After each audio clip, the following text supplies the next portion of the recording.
The Ramparts of Ice is a series that I have been avoiding. Why? I really couldn't tell you, man. I'm strange. But I finally started it, finished it. I'm obsessed and can't stop thinking about this series. So I really need to talk about this. If any of you are new to my channel, this is a place where I talk about all kinds of anime, shonen, isekai, and majority romance, but I love talking about them all.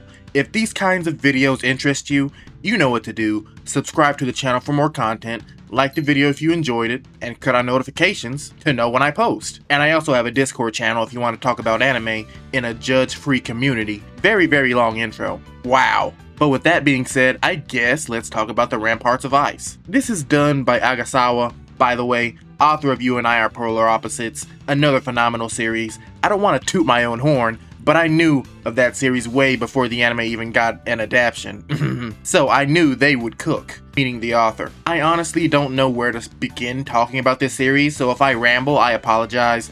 That just goes to show you how much I love this series. It follows 4 high schoolers, all with different struggles, different personalities.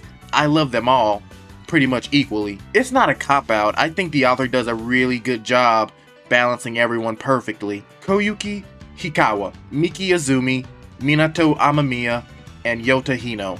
They all become intertwined, so to speak, in one way or another. I guess let's start with Koyuki because she is the main character after all.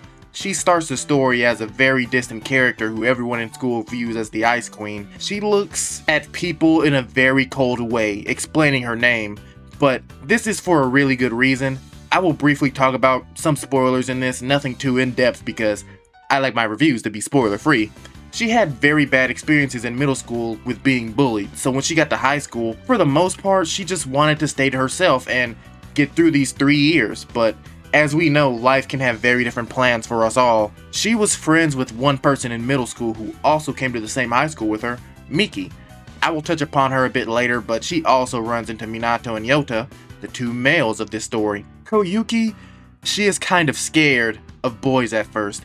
Not like Shiver Me Timbers scared, but once again, in middle school there was a bit of an experience she went through involving a boy, so now she doesn't want to be a part of any conflict or drama, which is a very real thing.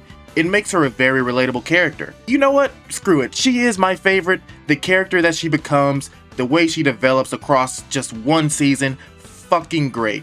I will touch a bit more upon her later. Now let's touch upon Miki. She is a character that I can resonate with as well. Such a great character. She is seen in high school as this bubbly cool girl who everyone likes, and although that is sort of true, it also isn't. Miki is an extrovert, but the person she is being at school around her new friends is not the real Miki.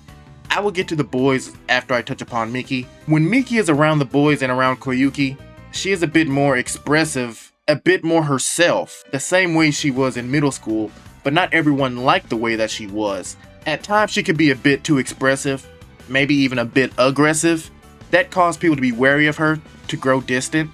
So when she got to high school, she decided she wanted to be something completely different. She wanted to change. She wasn't going to be as vocal. She wasn't going to show her real personality. She was just going to be more calm and likable in her mind to others, which some people liked, but they never felt as if they were truly talking to a real person. Something always felt a bit off, and her close friends such as Koyuki and the guys didn't like this. But I'm sure I can speak for many of us, maybe not all, but in middle school and high school, I wanted people to like me, and I wanted to be liked. I also didn't want to be bullied, so I dressed a certain way. I was on the basketball team and the football team, so I hung out with a lot of the popular kids.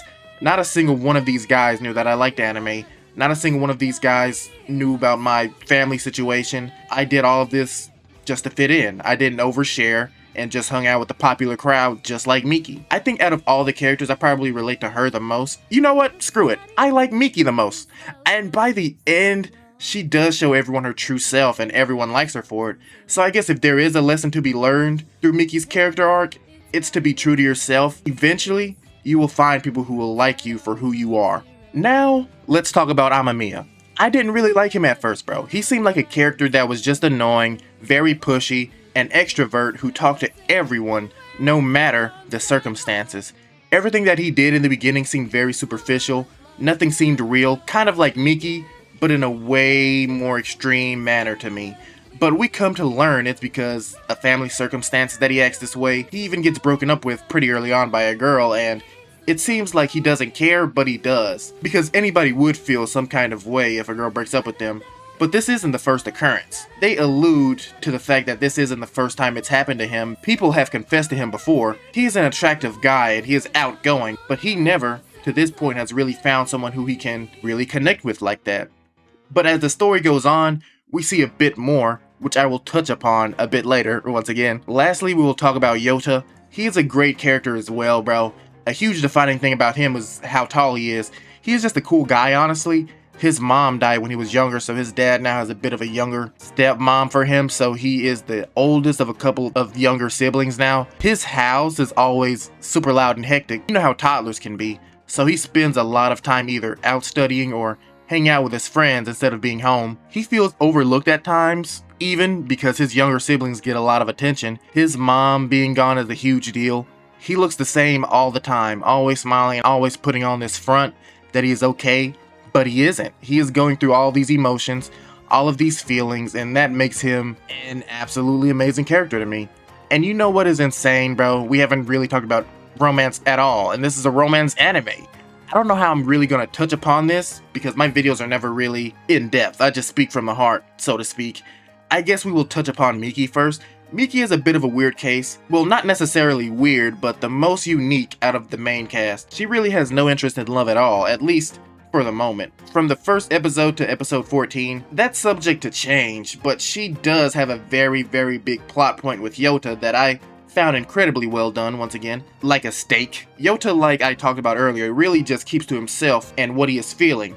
So this next part will contain some spoilers, so skip ahead a bit if you want to avoid that. He has been in love with Miki ever since middle school, but he knows her better than almost anyone, so he has not confessed to her because he knows how Miki is. There is a chance that she accepts his feelings, but he really doesn't believe that she will.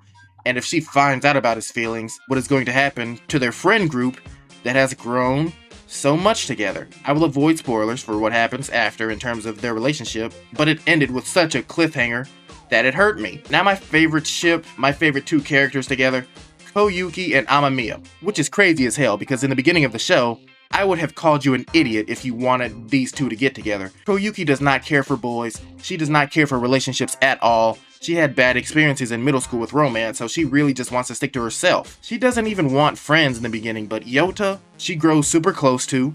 Their friendship, it doesn't really surpass her friendship with Miki, just because they've been friends for so long. But they start talking more than anyone else in the show to me. She knows that Yota likes Miki even before anyone else. People even start to question if Yota and Koyuki are a thing because of how much they are around each other. But she doesn't really care for Amamiya at all at first. She sees him and even tries to avoid him because of all the attention that he brings. Not purposely, but he does bring a lot of attention. But as time goes on, she comes to grow to like his personality, his kindness to her. This person who she just saw as a person who talks a lot actually has way more depth. There's even a girl who shows up later who I almost cussed. Who I hate, that asks Koyuki about him, saying that he looks handsome and stuff. She realized that he looks good after this, meaning Koyuki, but she even says in her mind that those aren't even the qualities that she's interested in him. He has so many qualities that outweigh his looks, and that's what's causing her to fall for him. She started this series as someone who didn't want to open up or trust anyone. Now she has quite a few friends and even one she is falling for. But same as Yota, she doesn't want these feelings that she has to disrupt this amazing relationship that they have built for the group or just them individually, which is understandable. Now Amamiya, bro, I loved his growth. So his thinking may be a bit toxic. He would see a person alone and feel bad for them, so he would want to start talking to them to make them feel a bit better. And for Koyuki, he did the same thing with her at first. But after a while, he starts to develop actual feelings for her. It was a bit rough at first because their personalities and thought processes are just so much different. He starts seeing her in a group setting, seeing her laugh, seeing her smile. This makes him want to get closer to her, not in a weird way, but he just wants to make her smile and laugh as well. And that is just really wholesome. There's jealousy and rumors and just drama that happens in this show. But to me, it's realistic stuff because they are high schoolers at the end of the day. This has become one of my favorite romance anime. And I am very often a prisoner of the moment, as I've said many times. but this may end up in my top 10. No, this may be in my top 10. I won't go crazy and say it's higher than that though. Let me see what happens after that cliffhanger, and then maybe, just maybe, it will be top 5. But yeah, man, that'll be my video on the Ramparts of Ice. I've been wanting to talk about this anime for so long. I have avoided it. I do not know why. Please do not destroy me in the comment section. Koyuki is probably my favorite female MC in the romance genre now. And I just posted a poll and she has the least amount of votes. That really hurt my soul. Thanks for watching this video. I will see you guys in the next one. Let me know what you want me to cover, and I will see you.